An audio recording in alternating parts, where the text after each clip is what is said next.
Hi, everybody, and welcome to Module 3. We're off to a great start with Module 2. I really enjoyed taking a look at your topic proposals, and I started to talk a little bit about what we are going to be covering this week in the feedback that I gave you for your topic proposal. And so that was the rhetorical analysis. So our goal this week is to set up your digital portfolio and begin learning about rhetorical analysis. So your digital portfolio is going to encapsulate all of the work you're going to do in this class, and it'll be something that you'll have to take away with you from the class. You'll be uploading your documents. You'll be writing your About Me page just to tell us a little bit about you, and we're going to be having a discussion.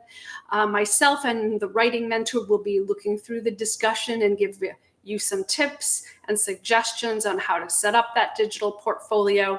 And so two key things I want to talk about when you set the digital portfolio up is that you need to have some sort of theme that carries through the entire portfolio, right? Think about if you were creating a presentation for your employer and you wanted everything to match up and the colors to be aligning correctly, graphics, anything you're going to include, right? You want some sort of theme. The other thing to think about when you're creating it is that you have to give us permissions to view your portfolio. What happens a lot of times is students will turn their portfolio in, it'll be on time, but they have forgotten to give permissions to myself and the writing instructor and fellow students. And so we can't actually view your portfolio until you do that. And in Module 3, it does walk you through how to go about setting those permissions so that we can see it. But if you have any trouble, please reach out to me or our writing mentor. So on to a little bit about rhetorical analysis. You'll notice that there's a document in Module 3 called Additional Learning Materials. And so that's where you're going to start learning about the rhetorical analysis that you'll be including in your profile. Although the rhetorical analysis is going to be embedded in your profile, it's not going to go step by step like it does in this document that you'll be reading through. So really the document is to provide you with an overview of some of the things that you're going to be working into the portfolio over time. And we're going to be discussing this in much greater detail. This is really just a chance for you to kind of get your feet wet, start learning about the rhetorical analysis and what that means. So to get us started with that, you're just going to start thinking about the rhetorical situation, right? So what that means is that, you may have had some trouble in the past trying to figure out what a text is saying, right? And so we're going to look at certain key pieces of how to interpret the text. And that really goes along with our critical analysis, having an open mind, and looking at the audience that you're writing for, and so on. So those are going to be some things you'll be thinking about as you put your profile together. So most likely, if you have read through some material and you haven't really understood what it's saying, or you found it challenging, it's because of the rhetorical situation. So the writer sometimes gets confused about, what they're trying to say to their audience, and it's not coming across. And so this document is going to help you get there. We're going to be looking at the purpose or the goal that you'll be working towards in this profile assignment.